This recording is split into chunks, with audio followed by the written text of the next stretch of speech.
AP deputy CM Pawan Kalyan ప్రాతినిధ్యం వహిస్తున్న పిఠాపురంలో ఏం జరుగుతోంది? పిఠాపురం ఎమ్మెల్యేగా గెలిచాక పవన్ కళ్యాణ్ డిప్యూటీ సీఎం బాధ్యతలు స్వీకరించి మంగళగిరికే పరిమితమయ్యారు. అప్పుడప్పుడు పిఠాపురం వచ్చి వెళ్తున్న పవన్ కళ్యాణ్ ఈసారి మాత్రం 15 రోజులు కాకముందే మళ్లీ తన నియోజకవర్గంలో పర్యటించనుండడం ఆసక్తికరంగా మారింది.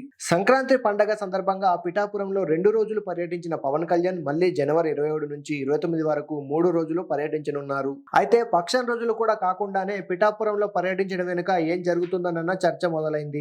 2 ఏళ్ల నుంచి పిఠాపురంలో అభివృద్ధి లేదని, దేశం చూపు పిఠాపురం వైపు అని చెప్పిన మాటలు నిజం కాలేదనే అభిప్రాయం వ్యక్తమవుతోంది. పిఠాపురం తాలూకాని గొప్పగా చెప్పుకోవడం తప్ప పవన్ కళ్యాణ్ వచ్చాక నియోజకవర్గంలో ఏమీ జరగలేదని ప్రజలు తీవ్ర అసంతృప్తితో ఉన్నారట. దీనికి తోడు జనసేన పార్టీ శ్రేణులు తీవ్ర నిరాశలో ఉన్నారనే విషయాన్ని తెలుసుకుని పవన్ కళ్యాణ్ పిఠాపురంపై దృష్టి సారించారని సమాచారం. అందులో భాగంగా మరోసారి పిఠాపురంలో పవన్ కళ్యాణ్ పర్యటిస్తున్నారని తెలుస్తోంది. పవన్ కళ్యాణ్ పిఠాపురం రూపురేఖలు మారుస్తాడని మీరు అనుకుంటున్నారా? మీ అభిప్రాయం ఏంటి? కామెంట్ చేయండి.